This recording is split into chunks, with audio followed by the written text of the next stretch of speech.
पोथी पढ़ जग हुआ, पंडित भया न कोई। ढाई अक्षर प्रेम का, पढ़े सो पंडित होए।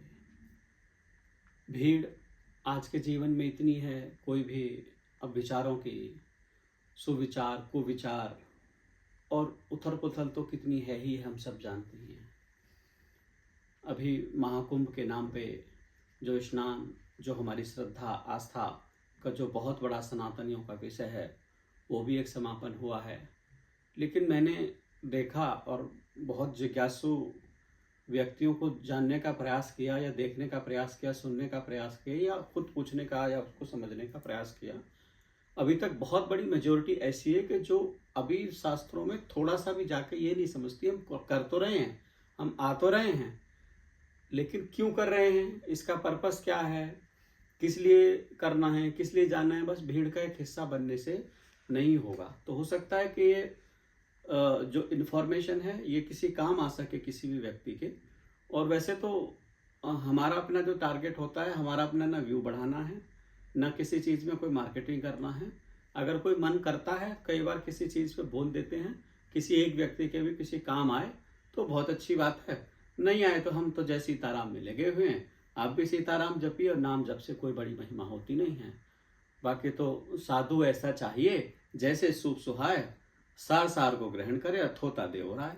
आपके अपने जीवन को सुव्यवस्थित करने की जो आपके काम की बात है, केवल आप उसको एक्सेप्ट करिए। ऐसे तो यहाँ बहुत कुछ भरा हुआ है, चलता रहेगा, आता रहेगा, जाता रहेगा। उसी संदर्भ में जब ऐसे ही हमारे मन में अनेकों विचार चलते हैं, जिनको मंथन बोल देते हैं। मन सुबह कुछ बोलता है, शाम को कुछ बोलता है, रात को कुछ बोलता है। हर मन की अपनी एक स्थिति है, इन विचारों से, आचारों से, संस्कारों से घिरा हुआ मन है। तो जब मंथन की बात करते हैं तो इसमें बहुत बड़ी श्रृंखला में जो हमारे शास्त्रों में, पुराणों में जो एक कथा आती है, वो समुद्र मंथन की आती है। और उस समुद्र मंथन का प्रयोजन कहाँ से प्रारंभ हुआ, कैसे हुआ, वो थोड़ा सा जानने का प्रयास करेंगे कट शॉर्ट में, क्योंकि वैसे तो बहुत लंबा हो जाता है। तो मुझे पता है कि वीडियोज लंबे हो जाते हैं, बट भैया देखो, सार्थकता की बात होगी तो थोड़ी लंबी ही होगी। इस शॉर्टकट्स में तो सिर्फ रीलें बनती हैं, और रीलें फिर उनके लिए हैं जिनको अपने आप को मार्केटाइज करना है। मेरे को तो कोई इतना ज़्यादा वो है नहीं, और ठीक है, कोई इन्फॉर्मेशन हो वो आपके साथ शेयर करने में मुझे अच्छा लगता है, अगर मैं जानता हूँ तो। वैसे मैं कहता हूँ कि knowledge should not die ever, it has to be continue और transform from one to another. That is the only goal what I am trying to convey to all of you. तो समुद्र मंथन की जब बात आती है तो समुद्र मंथन संत की दृष्टि से देखा जाता है। संत की दृष्टि से जब विचरते थे बहुत से संत, तो उसमें से अगर आपने सुना हो, अभी मैं यहीं से स्टार्ट कर लेता हूँ कि दुर्वासा ऋषि थे, और दुर्वासा ऋषि थे एक बार स्वर्ग की यात्रा कर रहे थे। स्वर्ग के राजा इंद्र हैं, और इंद्र का जो सवारी है वो ऐरावत हाथी है। एक बार चले जा रहे थे, दोनों का मिलन हुआ रास्ते में, दोनों ने एक दूसरे का अभिवादन प्रणाम किया। जब एक सत्पुरुष दूसरे सत्पुरुष से मिलता है तो उसकी एनर्जी अलग ही होती है। उसमें उनका आचार विचारों के साथ साथ कुछ कुछ भेंट का भी आदान प्रदान का है, कि आपने भाव दिया, आपने भेंट दिया, और आपका जो भी आपका स्वरूप है, जो आज जिसकी भी आपकी जो दृष्टि है, जो भी आपके पास है, लोग बोलते हैं ना, जिसके पास जो होगा वो वही तो देगा। बिल्कुल सही बात है। अगर आपके पास ज्ञान है तो आप किसी को ज्ञान की चार बातें बताओ कि आपके पास कामना है, जितने जिसके पास जो भी है, इन शॉर्ट वो वही बांटेगा। दुख है तो दुख बांटोगे, सुख है तो सुख बांटोगे, धन है तो धन बांटोगे, ज्ञान है तो ज्ञान बांटोगे, भक्ति है तो भक्ति बांटोगे।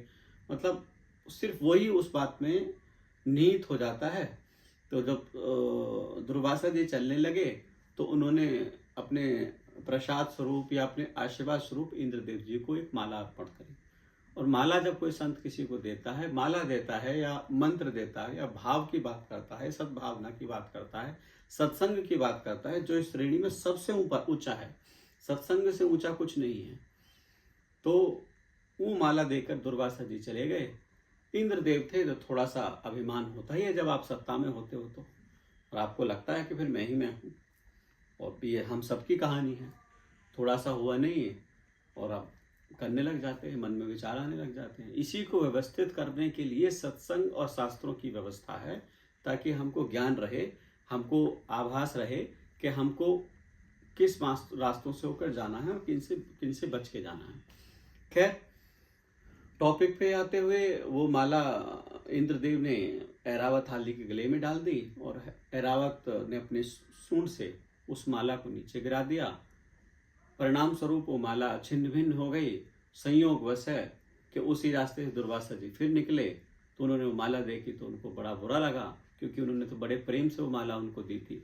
तो उन्होंने इंद्र को श्राप दे दिया।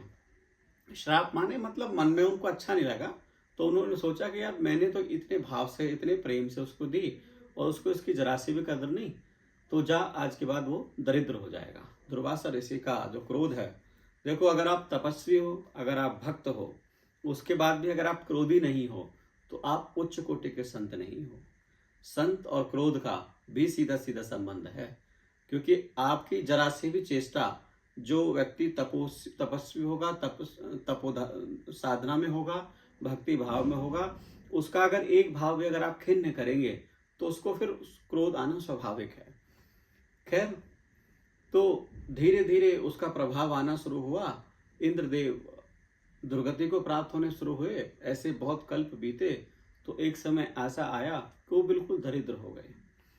दरिद्र होने से मतलब यह है कि आपकी जो शक्ति होती है वो सीमित होती चली जाती है, आपके रिसोर्सेज लिमिटेड होते चले जाते हैं। अगर आज की भाषा में मैं आपको एक्सप्लेन करने का प्रयास करूं तो दूसरी तरफ जो बुराई का पलड़ा था, देखो समय हर किसी के व्यक्ति का आता है। अच्छाई का ऐसे बोल देते हैं ना जनरल भाषा में, every dog has a day.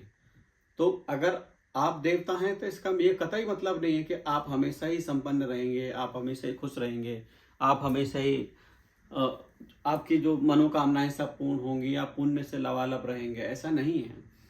तो एक समय ऐसा आया कि जब राक्षसों का, क्योंकि दोनों राक्षस या दैत्य और दानव एक ही पिता की संतान है, ऋषि कश्यप की, लेकिन दोनों की माताएं अलग अलग हैं, दिति अदिति। जो बड़ी माता हैं उनके पुत्र दिति, उनके पुत्र हैं राक्षस दैत्य, और जो अदिति उनके पुत्र हैं देवता। खैर, जब बिल्कुल वो शक्तिहीन हो गए, कोई विचार समझ नहीं आया, और जब हमारे जीवन में ऐसा समय आता है कि जब हम बिल्कुल शक्तिहीन, बिल्कुल अपने आप को किसी काम का नहीं, बहुत ज़्यादा नेगेटिव और बहुत ऊर्जाओं से रहित अपने आप को पाते हैं, तो हमें फिर सिर्फ एक ही सहारा दिखाई देता है कि भाई संसार तो कभी किसी का नहीं हुआ। या तो आपको संत दिखेगा या आपको फिर भगवंत दिखेगा। और संत से जब नारद ऋषि से उन्होंने पूछा, ऋषि के बिना बताए आपको कोई मार्ग मिलेगा नहीं, और मिल भी जाएगा तो उसकी कोई सार्थकता होनी नहीं है, क्योंकि वो उस मार्ग से निकल के गए हैं। उन्होंने अपनी व्यथा कही, उन्होंने उनको सांत्वना दी, उन्होंने कहा कि आप श्री हरि से अपनी गुहार लगाइए और हम तो आपका पैर भी कर ही देंगे। ऐसे करते करते वो भगवान विष्णु के पास, जो जगत के संचालक हैं, संरक्षक हैं, सनातन की प्रेरणा हैं, सनातन के उद्वेक्ता हैं, उनके पास गए। उन्होंने अपनी कहानी कह सुनाई। हालांकि सर्वेश्वर को क्या बताना, वो क्या नहीं जानते थे, पर प्रभु की लीला तो प्रभु की लीला ही जाने।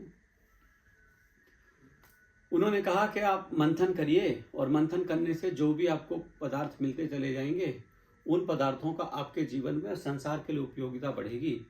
लेकिन उसका शर्त इतनी होगी कि उस मंथन के लिए आपको दो दल चाहिए। एक देवताओं का दल होगा, दूसरा दल आप किसको बनाएंगे, क्योंकि उस समय तो दैत्यों के अतिरिक्त दूसरा कोई दल नहीं था जो देवताओं की बराबरी कर सके, तो आपको उनकी सहायता लेनी पड़ेगी। इंद्रदेव ने कहा कि वो हमारी बात क्यों मानेंगे। बोले कि आप सारा अनुमान मत लगाइए, ये सब आपको करना है। खैर, उस समय दैत्यों का राजा बलि हुआ करते थे। राजा बलि बड़े तपस्वी, दानवीर और बड़े सद्गुणी व्यक्ति थे। 99 अश्वमेध यज्ञ कर चुके थे, तो उनका डंका भी चारों तरफ बज रहा था, और स्वर्ग के अधिपत्य उनके पास था उस समय। तो उन्होंने, इंद्रदेव ने जैसे तैसे आपस में बातचीत करके, जिन्होंने उन्होंने ये सब रखा, तो उन्होंने फाइनल किया कि ठीक है समुद्र मंथन करते हैं, लेकिन शर्त एक है कि उसमें से जो भी निकलेगा वो बराबर बराबर बांटा जाएगा। ठीक है जी। समुद्र मंथन निकला। अल्टीमेटली समुद्र मंथन का प्रयोजन क्या था कि उसमें से अमृत निकलेगा। और अमृत का मतलब क्या है? अमृत का मतलब जो आप पूरी जिंदगी को मथते हैं, पूरे जीवन को मथते हैं, तो आप कहीं ना कहीं देखेंगे, आप ये को देखने का प्रयास करना चाहिए कि आपके जीवन किस दिशा में गया, कितना सफल हुआ, कितना विफल हुआ, और आपने क्या खोया, क्या पाया, आपके जीवन सार्थकता की ओर गया। धन संपत्ति ये सब आपके जीवन को चलाने के लिए, पालन पोषण के लिए आवश्यक हैं, लेकिन आपकी सार्थकता में ज़्यादा काम आती नहीं है। आपकी सार्थकता सिर्फ नाम जप और प्रभु प्रेरणा से ही होती है। तो समुद्र मंथन की जब बात आई तो कैसे करें, उस समय मंदरांचल पर्वत को उन्होंने मथनी बनाया और मथनी बना के वासुकी नाग को फिर उन्होंने उसकी रस्सी बनाया, दोनों एक दूसरे की तरफ से मथने लगे और मथते मथते उसमें से जब मथोगे तो मंदराचल पर्वत बहुत समय तक कुछ नहीं निकला, तो मंदराचल पर्वत भी नीचे जाने लगा। भगवान विष्णु ने देखा तो ये तो बहुत जन्मों का परिश्रम बेकार जा रहा है, देवता दानव परिश्रम कर रहे हैं, लबालब हैं इतने, उसके बाद भी देखो आप परिश्रम करोगे बहुत समय तक आपको फल नहीं मिलेगा तो घबराइएगा नहीं, क्योंकि कभी भी आपका कर्म बेकार नहीं जाता। आप कोई भी कर्म कर रहे हैं, आपको हो सकता है कि इमीडिएट उसका रिजल्ट ना मिले, लेकिन वो कहीं ना कहीं नोट हो रहा है, कोई है जो उसको कंसिस्टेंटली देख रहा है, नोट कर रहा है। आपका कोई भी किया हुआ सत्कर्म कभी बेकार नहीं जाएगा, चाहे इस जन्म की बात हो चाहे अगले जन्म की बात हो। यही जो उनका सत्कर्म था प्रकृति कल्याण के लिए, वो बेकार नहीं जा रहा था, भगवान तक पहुंच रहा था। तो उन्होंने सोचा कि क्यों ना मैं इनकी रक्षा करूं। जब आप सच्चे होते हो तो ईश्वर भी आपकी, कहते हैं ना, अगर आप सच्चे होते तो प्रकृति भी, पूरी कायनात जुट जाती है आपको आपका लक्ष्य दिलाने में। वैसे ही भगवान ने फिर कच्छप का रूप, कुर्मी अवतार जिसको बोल देते हैं, कच्छप माने कुर्मी अवतार, एक कछुए का रूप धारण किया और उस पर फिर मंदरांचल पर्वत को धारण करके वो मथना शुरू हुआ। फिर वो मंदरांचल पर्वत नीचे नहीं जा रहा था। मथने से सबसे पहले क्या निकला, जब आप अपने आप को मथोगे तो मथने से मतलब क्या, जब आप अपने अंदर देखोगे, झांकोगे और अपनी बुराइयों को दूर करने का प्रयास करोगे तो उसमें से सबसे पहले क्या निकलेगा, जहर निकलेगा। विष, विष माने विषय। अगर आप इस संसार में आए हैं या हम सब आए हैं तो विषय हमको ना छुएं, ऐसा हो नहीं सकता, क्योंकि विषय इतनी बड़ी प्रबलता लिए हुए हैं, कोई ना कोई काम वासना भोग लालच दम्भ अहंकार, कुछ ना कुछ आपको कहीं ना कहीं आप फंसे जाएंगे, भले ही आप कितने बड़े तपस्वी क्यों ना हो, और उस पर भी फिर कलयुग क्यों ना हो। और जब इसकी बात आती है तो फिर कहीं ना कहीं जीव फंस ही जाता है। तो विष निकला और उस विष को, उसकी ताप इतनी ज्यादा थी कि ना तो उसको देवता सहन कर पा रहे थे ना उसको राक्षस सहन कर पा रहे थे। अब सब उसको छोड़ छोड़ के भागने लगे कि भैया ये तो विष है, तो पूरी प्रकृति को जला के भस्म कर देगा। मान लो आपके अपने कर्म जो विषय रूप है, जिसमें अगर आप लगे हुए तो कुछ समय तक वो आपको अच्छे लग सकते हैं, लेकिन वही कर्म आपको फिर उस दिशा में ले जाना शुरू कर देते हैं जिसमें वही आपको जलाना शुरू कर देंगे। तो अब ये बात सब तक पहुंची, प्रकृति में पहुंची, ब्रह्मदेव तक पहुंची, विष्णु भगवान तक पहुंची, फिर अंत में शिव जी तक पहुंची। सब ने मना कर दिया। फिर शिव जी ने कहा कि अगर मेरे विष पीने से संसार का कल्याण होता हो तो मुझे विष पीने में कोई आपत्ति नहीं है, मानो। इसलिए शंकर को आदि गुरु शंकराचार्य ने भी सराहा है, शिवोहम शिवोहम, न भक्तम न वेदम न पापम न पुण्यम न सुखम न दुखम न जीवन न मरणम न लाभम न हानि, चिदानंद रूपम शिवोहम शिवोहम शिवोहम शिवोहम। इसलिए उनको आदि गुरु कहा गया है। और गुरु का मतलब जिसने कोई बलिदान किया हो, जिसने कुछ त्याग किया हो। शिव जी ने वो पूरा का पूरा विष, ये बहुत लंबा प्रकरण है बट इसको शॉर्ट में निपटाना जरूरी है, क्योंकि आजकल किसी के पास टाइम होता नहीं है बहुत ज़्यादा डिटेलिंग में जाने का। तो उन्होंने वो कंठ में धारण किया। कंठ में धारण करने से उन्होंने कहा कि इस विष को ना उगलना है ना आपको निगलना है। अब उगलने और निगलने की प्रक्रिया मानो जीव के लिए एक मैसेज है। हर प्रभु की कोई भी चेष्टा, शास्त्र का कोई भी ज्ञान निरर्थक नहीं है, वो हमारे सबके जीवन से जुड़ा हुआ है। मानो अगर आपके जीवन में कुछ कटुता है, कुछ निंदा है, कुछ विश्वासघात की प्रवृत्ति है, कुछ बाकी जो आपके कुविचार हैं, जो आपकी चेष्टाएं हैं, जो शास्त्रार्थ नहीं हैं, उनको आपको अपने कंठ तक ही रखना चाहिए, क्योंकि बाहर निकले तो फिर वो आपको द्वंद्व पैदा करेंगी, वो फिर आपको कष्ट ही देंगी। खैर, वो बहुत लंबे अभ्यास के बाद कोई कोई कर पाता है। हमारे और आपके तो शायद आप तो कर भी पाते हो, मेरी तो सामर्थ्य नहीं है। मैं तो प्रयास कर सकता है, जीव इसके अतिरिक्त उसके हाथ में कुछ नहीं है। वो विष शिव जी ने पिया। शिव जी के बाद फिर मथना शुरू हुआ, तो उसके बाद कामधेनु गाय निकली। जब आप कामधेनु गाय निकलती है तो कामधेनु का मतलब जो गौ माता है, और गौ माता, कामधेनु गौओं की भी माता है, मान लो एक उनका साम्राज्य चलाती हैं, वो उनकी हेड है। वो फिर जब आप कोई पुण्य काम करते हैं तो आप सबसे पहला समर्पण ब्राह्मण अथवा ऋषि को करते हैं, और कामधेनु भी ऋषि को दी गई, जो उनके पालन पोषण के, उनके परिवार में सब कुछ चलाने का काम करते थे। इस तरीके से करते करते अगर मैं एक एक करके बात करूं तो उसमें से फिर बहुत सारी चीज़ें निकलती चली गई। जैसे मैंने कहा, हलाहल विष निकला, फिर कामधेनु गाय निकली, फिर उसमें रेवती हाथी निकला, उच्च श्रवा घोड़ा निकला, कौस्तुभ मणि निकली, कल्प वृक्ष निकला, अप्सरा रंभा निकली, माता लक्ष्मी निकली, फिर वारुणी मतलब उसमें से शराब भी निकली, फिर चंद्रमा, पांचजन्य शक, पारिजात शंख और वृक्ष, सारंग, धनुष और फिर धन्वंतरी। अंत में धन्वंतरी माने जो आपकी जो हमारी औषधि हैं उन औषधियों के देवता धन्वंतरी फिर अमृत कलश के साथ बाहर समुद्र से निकले। ऐसे करते करते फिर सबको वो एक एक चीज़ बढ़ती चली गई। स्लैबाइट जिसका आया, कामधेनु ऋषियों को मिली, उच्च श्रवा घोड़ा बलि को मिला, हाथी ऐरावत हाथी इंद्र को मिला, कौस्तुभ मणि विष्णु भगवान को मिली, लक्ष्मी जी ने फिर वो पूरे प्रकरण के बाद विष्णु भगवान से विवाह किया। उसके बाद फिर बहुत सारी चीज़ें, जैसे पांचजन्य शंख था वो विष्णु भगवान के पास चला गया। ऐसे ही सब बांटते बांटते अंत में जब अमृत की बात है, इसका मतलब यह है कि ये सब जो 14 चीज़ें निकली, ये 14 आप ही के अपने अंदर निहित हैं, जिसमें से 5 जनेंद्रियां, 5 कर्मेंद्रियां और 4 आपके कर्म, मोह, लोभ, मद, अहंकार। ये सारे चीज़ आपके निकल के जब जोड़ते हैं तो 14 बन जाती है। इसलिए 14 तत्वों का मैसेज हमारे शास्त्रों में भी मंथन के बाद निकला। और उस मंथन से हमें ये भी मैसेज दिया गया कि जब आप अपने आप को मथोगे, आपको पता है कि दूध में घी है, पर हाथ निकालने से, डालने से नहीं निकलेगा। प्रॉपर तरीके से एक मैकेनिज्म है, एक प्रोसेस है। वैसे ही मथने का भी आप अपने अंदर पहले जब झांकेंगे, पहले देखेंगे, तो समुद्र मंथन की तरह ही आपका अपना मन है, उसमें मथेंगे, पहले विष निकलेगा, बहुत इधर उधर जाएगा, फिर बाकी बाकी चीज़ें निकलेंगी। जब आप एक समय के बाद बिल्कुल, जो बहुत कोई बिरला ही वहाँ तक पहुँच पाता है, तब उसको अमृत मिलता है। बट मिलता जरूर है। जैसा कि सब कहते हैं कि आपका सत्कर्म कभी बेकार नहीं जाता। तो जब अमृत निकला तो फिर देवताओं में, दानवों में झगड़ा शुरू हुआ। वो झगड़ते झगड़ते महाराज विष्णु तक बात पहुंची। विष्णु भगवान ने फिर मोहिनी का रूप धारण किया। फिर उन्होंने देवताओं छल से वो अमृत दानवों को नहीं पिलाया, देवताओं को पिलाया। क्योंकि अगर देखो, यह भावना का फर्क है। विष्णु भगवान के लिए सब बराबर है। यहाँ पे बड़ा कंफ्यूजन है कि यहाँ तो पक्षपात हुआ जी, यहाँ तो उनको क्यों नहीं दिया, मेहनत तो सबने बराबर करी थी। कर्म तो सभी करते हैं, लेकिन कर्म आपका किस दिशा में हो रहा है ये बहुत इंपॉर्टेंट है। देवताओं ने भी वही कर्म किया जो राक्षसों ने किया, लेकिन वो सब जानते हैं देवता जब तपस्या करेंगे जगत कल्याण के लिए करेंगे, अपने लिए नहीं करते हैं। राक्षस जब भी तपस्या करेंगे, आराधना करेंगे, अपने लिए करेंगे।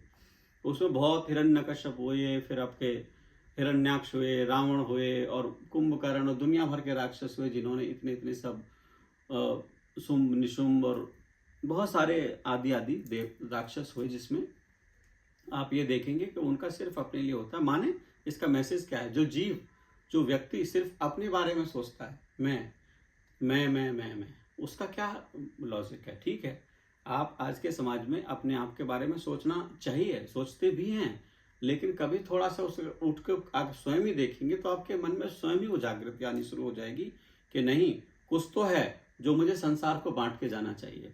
और मेरा तो भाई अपना निजी पर सिर्फ इतना सा लक्ष्य है कि अगर मेरा 2 बातें भी जिंदगी में कभी किसी के काम आ सकें तो मैं कभी मन होता है तो कुछ ऐसी चीज़ शेयर कर देता हूँ। अदरवाइज मेरा कोई लक्ष्य नहीं है, क्योंकि मैं इस सबसे ज़्यादा विश्वास करता नहीं, क्योंकि ये ज्ञान तो बहुत भरा पड़ा है, बहुत मिल जाएगा आपको, लेकिन इसमें मेरा क्या योगदान है?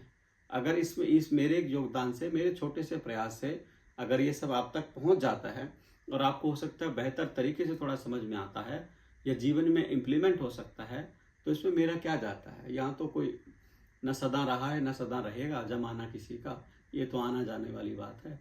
तो ये डालने वाली बात है। पहले लोग किताबें लिख देते हैं, अब लोग यूट्यूब पर डाल देते हैं या सोशल मीडिया या आपके रिकॉर्ड में डालने से मतलब है, क्योंकि पहले जब आपका रिकॉर्ड होता था तो पुस्तक ही उसका एक माध्यम थी। खैर, तो इस तरीके से समुद्र मंथन संपन्न हुआ। और समुद्र मंथन का सीधा सीधा इंसान के जीवन से मंथन है। अगर आपके जीवन में सार्थकता चाहिए, आपके जीवन को सत्कर्मों की तरफ ले जाना है, तो आप कम से कम 3 घंटे प्रभु का उसकी सेवा करिए, उसका भजन करिए।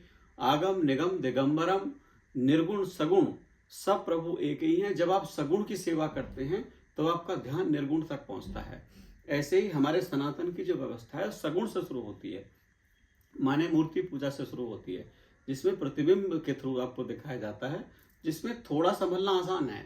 उसको आगे चल के फिर बहुत से दार्शनिक हुए, जिसमें एक बुद्ध भी दार्शनिक की श्रेणी में रखो, तो उन्होंने ये माना कि ईश्वर तो निर्गुण है। वो भी कहीं ना कहीं बात सही है कि उसका कोई स्वरूप नहीं है, वो तो प्रकृति में विलीन है, वो तो पंच तत्वों में जाना जाता है, तो वो फिर निर्गुण हुआ। तो फिर आप उसको ध्याइए, बट आपको कुछ चीज में ध्यान करने के लिए, उसके प्रोसेस में बैठने के लिए, उसको समझने के लिए, अपने आप को उस डिवाइन से कनेक्ट करने के लिए ध्यान जब आप करेंगे तो किसी ना किसी का तो करेंगे ना।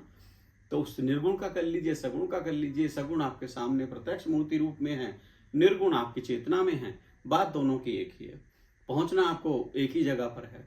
तो इसलिए ये जो मंथन की व्यवस्था है, ये समुद्र मंथन से फिर बहुत कुंभ निकला, और कुंभ हुआ। कुंभ क्यों हुआ? वो अमृत जब बटा देवताओं में, दानवों में, उसकी कुछ बूंदें पड़ी जो 4 जगह जाकर पड़ी। अगर पृथ्वी लोक की बात करेंगे तो वो भी भारतवर्ष में, जिसमें से एक प्रयागराज है, एक उज्जैन है, एक आपका नासिक है और एक हरिद्वार है। इन सब पे जनरली समय समय पर 6 वर्ष में अर्धकुंभ, महाकुंभ, इस सबसे ये इस तरह का जो आयोजन होता है, उसका पर्पस ये है कि उस समय कुछ दिव्य चेतनाएं जो पृथ्वी की ओर देखती हैं, जो पृथ्वी की ओर विचरण करती हैं, क्योंकि वो कुंभ की जो व्यवस्था है वो आपके अमृत से जुड़ी व्यवस्था है, इसलिए इसको अमृत काल भी कह देते हैं कि आज अमृत काल है जी। इसका मतलब क्या है? अमृत काल का मतलब यही है कि वो अमृत से संपन्न है। भले ही आपको स्नान से कितना फायदा मिलेगा, कितना नुकसान मिलेगा, मत सोचिए, क्योंकि वो आप भीड़ का हिस्सा बनने से कोई फायदा नहीं है। अब फायदा नहीं है तो इसका मतलब ये भी नहीं है कि आपको जो अपने जीवन का अनुकरण है, जो आपके शास्त्र कह रहे हैं, आप उस संस्कृति को भुलाते चले जाएं। मुझे मालूम है कि बहुत कष्ट होता है, बहुत भीड़ है, एक साधु का मेले झमेले से क्या लेना देना है, ये बात कहीं ना कहीं इस हद तक सही है। लेकिन भाई कुछ चीज़ें ऐसी हैं कि जो आपके हाथ में नहीं है। अगर आपको एक शास्त्रार्थ है, आप सात्विक हैं, आप सिर्फ इस वजह से नहीं जाएंगे कि बहुत भीड़ है, बहुत गंदगी है, फलाना है, ढिकाना है, तो ये आपके एक्सक्यूजेस हो सकते हैं। बाकी अगर किसी का भाव से भी अगर आपने उसमें स्नान किया है, भावना से भी अगर आपने उसको सात्विक माना है, तो भी आपको कुछ ना कुछ उसका प्रमाण स्वरूप फल जरूर मिलता है। तो ये कुंभ, महाकुंभ, आपका समुद्र मंथन, आपका अपना जीवन, आपके अपने जीवन की सार्थकता, निरर्थकता, सब एक दूसरे से कनेक्टेड हैं। और ये जो आज की साइंस है, ये पहले की साइंस से अभी बहुत पीछे है। अभी आर्टिफिशियल इंटेलिजेंस का जमाना आएगा, जबकि पहले युगों में बहुत पहले आके चला गया है। देखो मन की गति क्या थी, वो आर्टिफिशियल इंटेलिजेंस से भी बहुत आगे थी। अगर आप देखो तो मन की गति से पहले रथ चलते थे, ऐसा शास्त्र वर्णन कर रहे हैं। अगर शास्त्र आपको राम और कृष्ण की बात कर रहे हैं, अगर आप वो सत्य हैं, तो फिर शास्त्र भी सत्य हैं, प्रामाणिक हैं। अगर आप फिर इनको भी प्रामाणिक नहीं मानते, काल्पनिक मानते हैं, कैसा हुआ होगा, तो आप मुझे एक कागज पेन पे लिख के दे दीजिए, बना के दे दीजिए कि आप किसी का चित्र बना दीजिए, 2 लाइनें भी खींच नहीं पाएंगे हमारा। क्यों? क्योंकि वो हमको बहुत पहले से मिली आ रही हैं, बहुत चली आ रही हैं। तो समुद्र मंथन हमारे अपने जीवन का मंथन है। इससे अपने जीवन को साधने का प्रयास करिए और सार्थकता की ओर चलिए। यही जीवन का लक्ष्य है। प्रभु भजन करिए, नाम जप करिए, अपने जीवन में बैलेंस रखिए। अगर आपको कर्म करना है संसार के प्रति भी, तो आप करिए। मैं और आप इससे अछूते कोई नहीं रह सकता है। कर्म तो जीव को करना ही है, उसके साथ साथ प्रभु का नाम, उसका संकल्प, उसकी आराधना, उसका नाम जप करना बहुत जरूरी है। बेहतर हो अगर आप किसी संत के सानिध्य में चलें तो। जय श्री राधे।